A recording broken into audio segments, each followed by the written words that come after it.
Ayan, meron ako ditong ham. Ito ay tira sa Noche Buena. Ilalagay ko na dito. Ang lagi nating tanong, ano ang gagawin natin sa tirang ham? Gawin natin itong masarap na merienda. Meron din ako ditong cheese. Kung may queso di bola kayong tira, pwede rin. At meron akong ceiling green. Tinanggal ko yung buto nito. Haluin ko muna.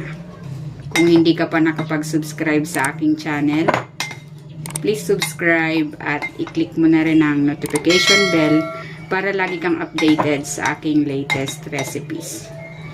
Ayan, okay na ito. And magbabalot na ako. Meron ako ditong spring roll wrapper. Maglalagay na ako dito ng ham mixture. Isang kutsara. Then, babalutin na natin. I-fold na natin yung magkabilang dulo. Then, i-roll na natin.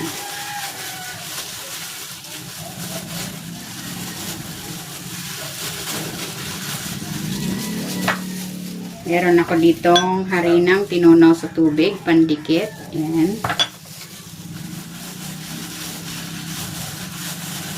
Ayan.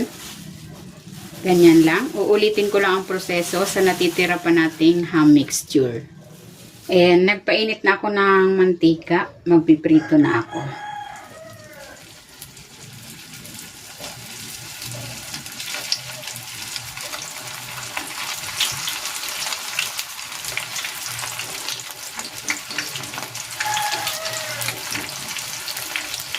Nakagawa ko ng 12 pieces.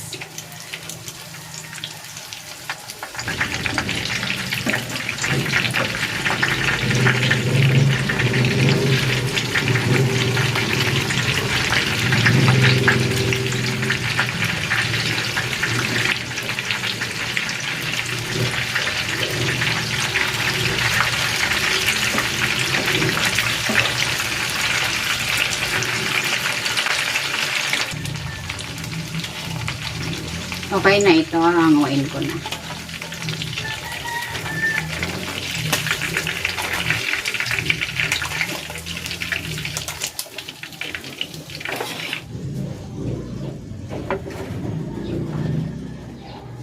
Ito na, ready na itong ating ham and cheese dynamite. Tikman na natin. Meron ako ditong ketchup mayo, sausawan.